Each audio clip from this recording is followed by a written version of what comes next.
Assalamualaikum warahmatullahi wabarakatuh. Kembali lagi di Kering, kelas daring.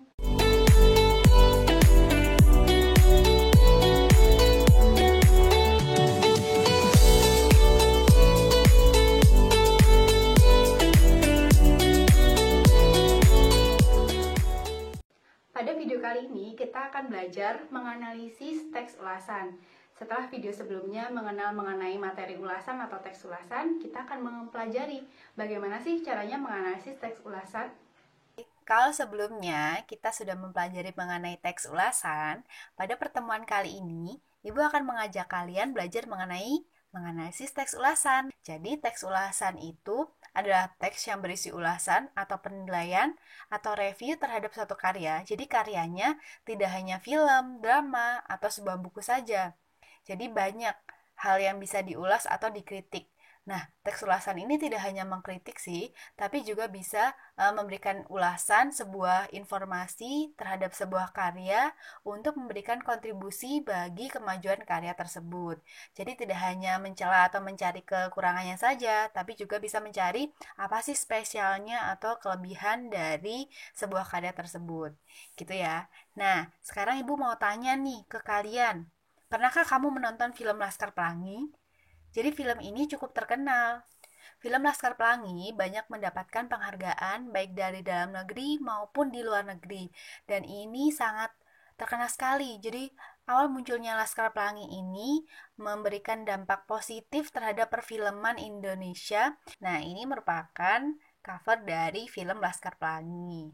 Jadi nanti kalau misalnya kalian belum pernah menonton, bisa kalian tonton dan nanti kalian sambungkan atau kalian hubungkan ulasan yang teks ulasan yang Ibu berikan ini apakah benar sih sesuai dengan interpretasi kalian sebagai penonton dari film Laskar Pelangi. Oke, kita coba untuk menganalisisnya ya. Jadi, yang pertama kita analisis dari film Laskar Pelangi. Ibu akan menampilkan sebuah ulasan film Laskar Pelangi. Jadi ini adalah bentuk teks ulasan dari film Laskar Pelangi. Nah, dari teks ulasan ini akan kita analisis mana sih strukturnya. Jadi strukturnya, kemudian unsur kebahasaannya yang sudah kita pelajari di awal, itu akan kita analisis. Yang pertama, kita baca terlebih dahulu untuk teks ulasan film Laskar Pelanginya ya. Ini adalah pertama. Jadi Laskar Pelangi merupakan salah satu film yang dinobatkan menjadi film terbaik di Indonesia. Film ini diangkat dari sebuah novel karya Andrea Hirata yang merupakan cuplikan dari kisah nyata yang dialami ketika masih kecil. Awal kemunculan film ini pada tahun 2008 silam disambut penuh antusias oleh penggemarnya yang sebelumnya telah membaca novel dengan judul yang sama. Film besutan sutradara kondang Riri Riza dan produser muda berbakat Mira Lesmana ini berhasil memikat mata Indonesia dengan kisah inspiratif yang terdapat dalam alur film ini. Hal unik dalam film Laskar Pelangi ini adalah para pemeran utamanya dipilih langsung dari Belitung untuk memberikan kesan endemik dan tanpa menghilangkan citra asli dalam film ini. Hal unik dalam film Laskar Pelangi ini adalah para pemeran utamanya dipilih langsung dari Belitung untuk memberikan kesan endemik dan tanpa menghilangkan citra asli dari film ini.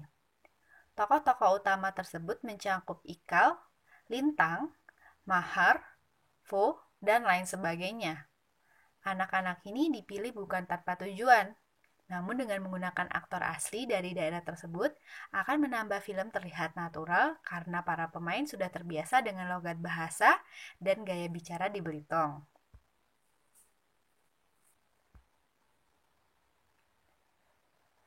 Film inspiratif ini menceritakan tentang sebuah persahabatan yang dijalin 10 orang siswa di sekolah dasar yang terisolir, SD Muhammadiyah yang terdapat di Pulau Belitung. Pada mulanya memang sekolah tersebut terancam akan ditutup oleh pemerintah karena sudah tidak memiliki peminat lagi. Namun berkat keinginan dan semangat kuat yang dimiliki ke-10 siswa tersebut, ditambah dengan perjuangan seorang guru, yakni Bu Mus atau Ibu Muslimah yang diperankan Cut Mini, sekolah tersebut tidak jadi ditutup. Selain menceritakan tentang persahabatan, Laskar Pelangi juga menceritakan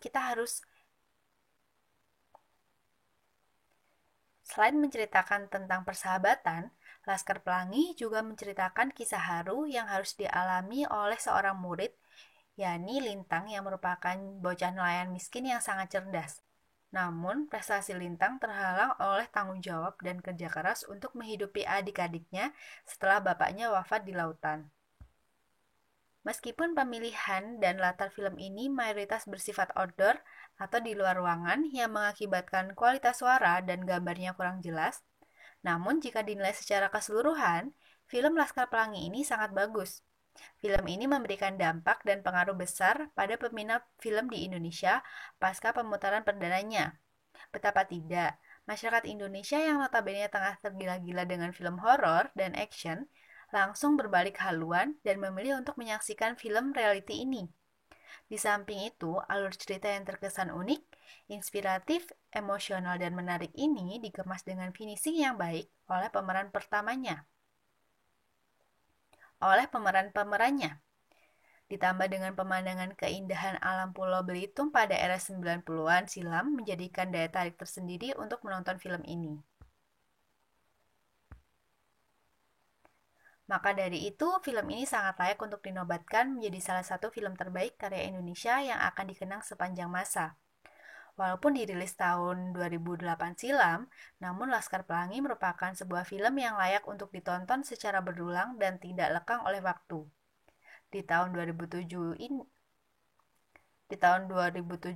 banyak yang masih menantikan kelanjutan maupun versi lain dari film Laskar Pelangi. Hal ini karena di dalam film ini benar-benar murni menontonkan cerita yang inspiratif tanpa ada unsur kekerasan, sara, dan pornografi. Dengan munculnya film ini, diharapkan industri perfilman di tanah air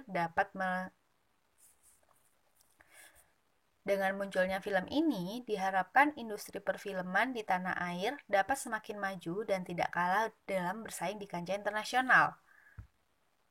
Nah, itu merupakan 5 paragraf yang ada di teks ulasan dari film Laskar Pelangi. Jadi memang cukup panjang. Dari kelima paragraf tersebut, Ibu akan analisis dari unsur yang pertama. Jadi, analisa struktur teks ulasan. Unsur yang pertama yang kita analisis adalah strukturnya. Struktur orientasi itu ada pada paragraf 1. Jadi paragraf 1 kan tadi tentang Laskar Pelangi merupakan salah satu film yang dinobatkan menjadi film terbaik di Indonesia. Nah, orientasi itu kan merupakan bagian pertama yang menjelaskan tentang gambaran umum sebuah karya. Jadi, kenapa kok paragraf 1 ini termasuk orientasi?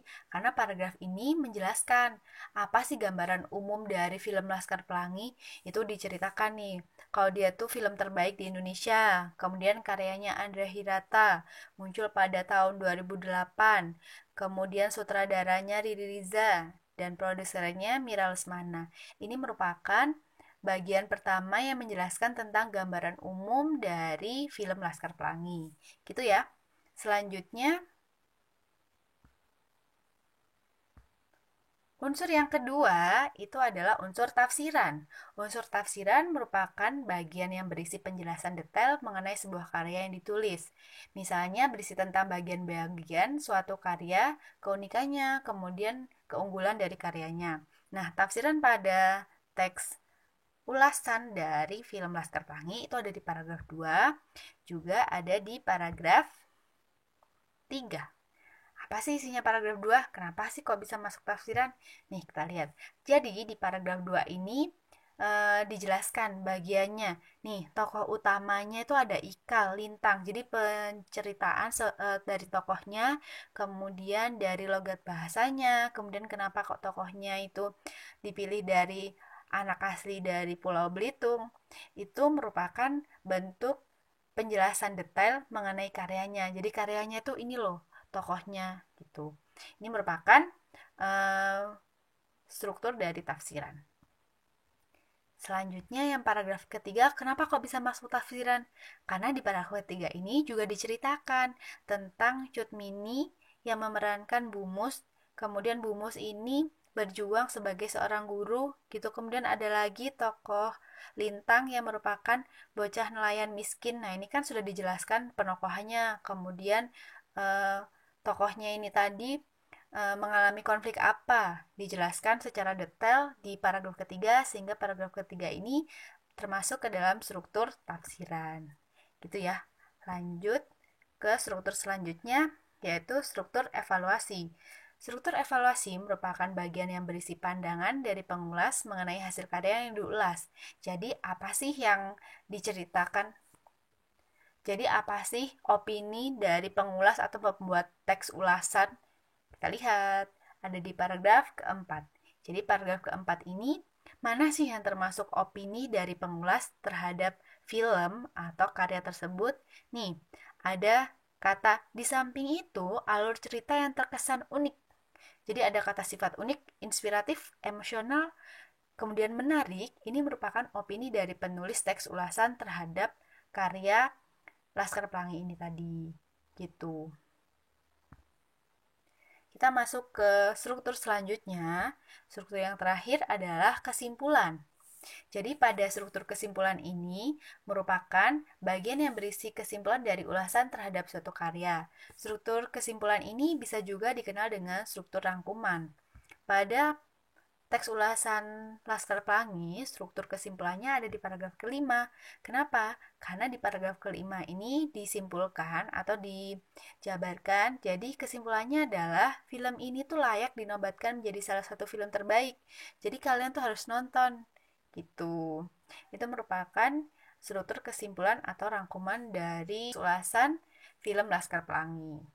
Itu merupakan contoh dari analisis. Nah, sekarang kita itu merupakan analisa struktur teks ulasan. Itu adalah analisa struktur teks ulasan. Setelah itu, kita juga menganalisis teks ulasan ini termasuk jenis teks ulasan apa. Sebelumnya kan kita sudah mempelajari bahwa teks ulasan itu ada 3 jenis. Nah, teks ulasan ini termasuk ke dalam teks ulasan informatif. Alasannya, karena memaparkan bagian penting dan menekankan pada kelebihan serta kekurangan karya tersebut. Karyanya ini yang dimaksud adalah film Laskar Pelangi. Gitu ya. Selanjutnya, kita akan menganalisis istilah-istilah yang ada pada teks ulasan ini. Ada istilah umum, kemudian ada istilah khusus. Pada istilah umum ada tokoh, sedangkan tokohnya ini dijabarkan dengan istilah khusus, yaitu ada Ika, Lintang, dan lain sebagainya. Jadi disebutkan nama-nama tokohnya. Selain itu, ada istilah umum sekolah. Disebutkan sekolahnya itu SD Muhammadiyah. Kemudian istilah umum lagi film. Untuk istilah khusus dari filmnya dijelaskan, filmnya itu termasuk genre horor, kemudian action, juga reality, seperti film Laskar Pelangi. Kemudian yang terakhir tahun. Pada istilah umum tahun, istilah khususnya ada 2008 dan 2007 yang muncul pada paragraf pertama. Itu ya, ini merupakan analisis istilah pada teks ulasan film Laskar Pelangi. Selanjutnya, analisisnya mengenai sinonim dan antonim. Untuk sinonimnya ada pemeran. Pemeran itu sinonimnya tokoh. Selanjutnya ada sinonim logat bahasa atau gaya bicara. Kemudian ada antonim. Untuk antonim tidak ditemukan di teks ulasan. Jadi nanti ketika kalian menganalisis sebuah teks ulasan, kemudian tidak ditemukan antonim ataupun sinonim, bisa kalian tulis tidak ada. Gitu ya. Selanjutnya, nomina dasar dan juga nomina turunan. Untuk nomina dasarnya muncul, ingin, beri, sedangkan nomina turunannya ada kemunculan, kemudian keinginan, memberikan. Masih ingat kan? Jadi nomina dasar itu kata dasar, nomina turunan adalah kata yang sudah diberikan awalan, akhiran, ataupun imbuhan. Gitu ya. Selanjutnya, kata kerja ada verba aktif, verba pasif, jadi kata kerja aktif dan pasif. Kata kerja aktif ada memikat, memberikan, mencakup, dan menghilangkan, serta menggunakan. Sedangkan verba pasifnya ada ditutup, dialami, dimiliki, dan dinilai. Nah, kata kerja verba aktif dan pasif masih ingat kan cara membedakannya? Jadi aktif itu yang diawali me, sedangkan pasif yang diawali di. Itu diangkat ya selanjutnya. Selanjutnya, pronomina. Pronominanya ada kata ganti orang. Jadi yang kita pelajari kemarin kan ada kata ganti orang, kata ganti pemilik, kata ganti petunjuk, kata ganti penghubung, dan kata ganti tertentu. Nah, ketika Ibu menganalisis teks ulasan film Laskar Pelangi, itu tidak ditemukan kata ganti tak tentu. Jadi yang Ibu temukan hanya kata ganti orang saja, itu pun hanya ia dan dia. Untuk kata ganti pemilik, hanya nya, kata ganti petunjuknya hanya itu, dan kata ganti penghubungnya hanya yang. Gitu ya. Selanjutnya, analisis dari unsur kebahasaan konjungsi. Konjungsi atau kata hubung yang Ibu temukan hanya konjungsi koordinatif dan subordinatif, yaitu kata dan atau juga kata karena pada konjungsi subordinatif. Sedangkan untuk konjungsi korelatif dan konjungsi antar kalimat tidak ditemukan. Jadi nanti kalian ketika menganalisis, kalau misalnya ada katanya ya ditulis, kalau tidak ada ya tidak ada, karena menganalisis itu berdasarkan fakta. Selanjutnya, pada kalimat simpleks dan kompleks. Nah, ini juga. Film ini memberikan dampak dan pengaruh besar pada penikmat film di Indonesia pasca pemutaran perdananya. Ini merupakan kalimat simpleks.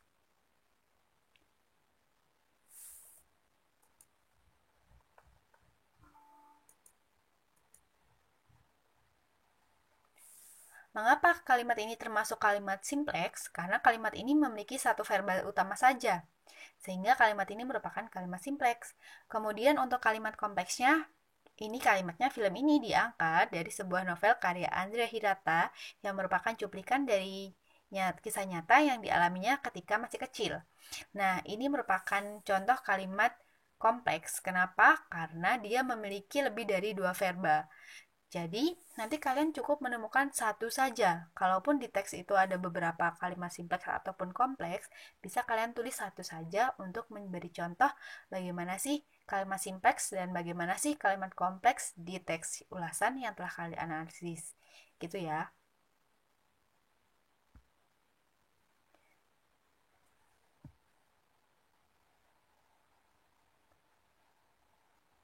Itu merupakan contoh analisis dari sebuah teks ulasan. Nah, kalian bisa mencoba menganalisis teks ulasan pada worksheet yang telah Ibu bagikan. Jadi di worksheet tersebut, Ibu telah memberikan teks ulasan untuk kalian, dan kalian bisa mengerjakannya, menganalisisnya, mengisi kolom-kolom untuk kegiatan analisisnya. Apabila ada pertanyaan, kalian bisa menanyakan langsung kepada Ibu atau melalui WhatsApp group yang telah kita buat. Terima kasih telah mendengarkan dan menyimak penjelasan Ibu pada video kali ini. Sampai berjumpa di video selanjutnya. Terima kasih. Wassalamualaikum warahmatullahi wabarakatuh.